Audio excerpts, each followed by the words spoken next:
ngo okay murakaza neza kuri YouTube channel ya Live Official kozi namugwanyu iradukunda Jiva. Abantu benshi nawe urimo nanjye ndimo turi kwibaza ati se kuki Aisha Speed atahuye na Perezida Paul Kagame mu Rwanda. Aisha Speed ni umunya influencer afite audience, kuki nyine atahuye na Perezida Paul Kagame. Tubona abakinnyi bavuye muri Arsenal bazaga tasuza Perezida Paul Kagame, nyine tukabifata nk'ibintu biraho ngo twavuga ati Aisha Speed kuza mu Rwanda agahura na Perezida Paul Kagame nabirenze nyine tukavuga ati banahura, gusa ntabwo bahuye. Ese byatewe n'iki? Muri iyi video ngiye kubabwira impamvu rero Aisha Speed atahuye nande na Perezida Paul Kagame ngo banaganire. Wowe icyo ngusaba wumva iyi video yirangize, kuko icyanyuma, impamvu ya nyuma ushobora gusanga nawe igutunguye cyane. Ubwo rero reka none turebe impamvu Aisha Speed atakoze mu biganza umusaza wacu dukunda cyane President Paul Kagame, His Excellency. Impamvu ya mbere rero yatumye uyu Aisha Speed adahura na Perezida Paul Kagame ngo basuhuzanye cyangwa se aramushimira mubwira ati congratulations kuza gupromotinga visit Rwanda. Perezida Paul Kagame nahura n'abantu bose boroshye nyine, cyangwa se ngo umuntu wese nguje nyine ushaka kumva Aisha Speed ari umuntu urenze kuba afite audience imeze kuriya. Gusa Aisha Speed ni content creator, President Paul Kagame ni politician nyine wafite, urumva ni ibintu bitandukanye. Ubwo rero icyambere nituvuga ngo Perezida Paul Kagame nafagura n'abantu bose nyine baje ngo nuko ari umuntu gukomeye ngo twe tumwemera. Ubundi Perezida Paul Kagame ahura cyane n'abakuru b'ibihugu cyangwa se nyine intumwa zemewe n'amategeko n'abashoramari bakomeye. Ubundi abo ngabo nibo bahura nande na President Paul Kagame. Kandi n'igihe wasanga yari afite izindi gahunda nyinshi cyane nyine, uriya Aisha Speed yaje wenda yifite izindi gahunda ari aho yagiye nyine, birumvikana iki ngiki.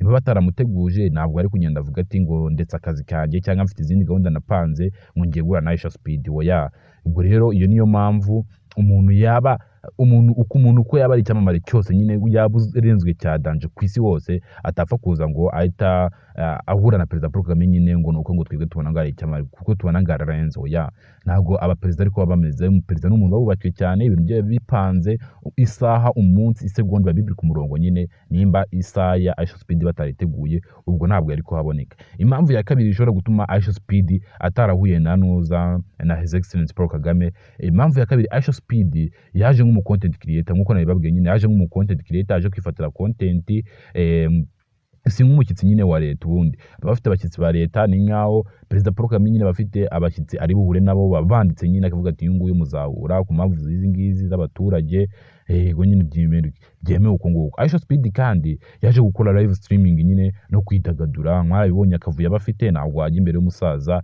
ufite kari akavuyo. Oya, kandi ikindi noneho yari mu ruzinduko rwa leta nyine nkuko rutajya bibabwiye, ntabwo yari yategurijwe na leta, ntabwo yari yabwiye leta abwiye ati ngendazi uko nguko munyakire.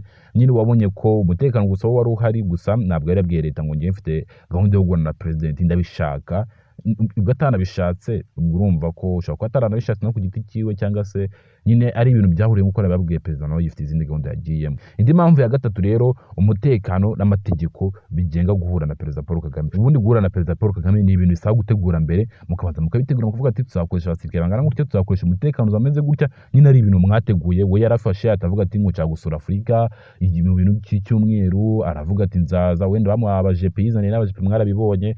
Ubundi ni ibintu Perezida banza akapanga bikamara nk'ukwezi cyangwa umwaka, ariko biteguye kuvuga ati ukuntu bizaba bimeze umutekano. Ikindi cya kabiri rero guhura na Perezida, ikindi kintu bisaba gukoresha igenzura ry'umutekano nyine, bakagenzura bakanatumirwa nyine ku mugaragaro, abantu bakabishyira kuri radio nyine bikavugwa cyane. Noneho umuntu ukora live stream nyine uhora mu bintu bigiye bitandukanye, kubona garaje isabona na Perezida ntabwo ari ibintu nyine byaba bigaragara neza.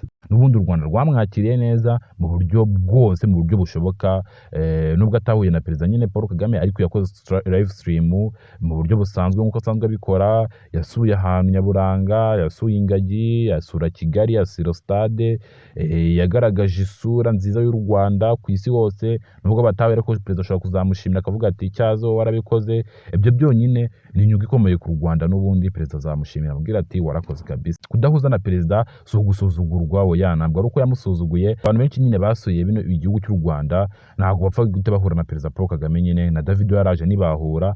Ubwo urumva ko byo ntabwo ari ibintu birenze cyane, ahubwo Perezida wacu nyine wenda yari afite izindi gahunda yagiyemo. Gusa Aisha Speed nanjye ndamushimira cyane, yapromotinze u Rwanda. Niba ariyo visit Rwanda yarabikoze, yari yambaye umwenda ndetse visit Rwanda mwarabibonye, yambaye ubururu asura stade ahantu hose nyaburanga, akora live stream. Live yamaze amasaha 3, yamwinjirije aba subscribers cyangwa se ama viewers n'ibindi byinshi cyane yarungutse. Ubwo urumva ko guhura na Perezida nta gihombo kibirimo, kandi niyo bahura byari kuba byiza kurushaho, gusa nubwo batahuye ni byiza. Ubwo rero kugira uko subscribe nta mugwaye kundo tuva ciao ciao.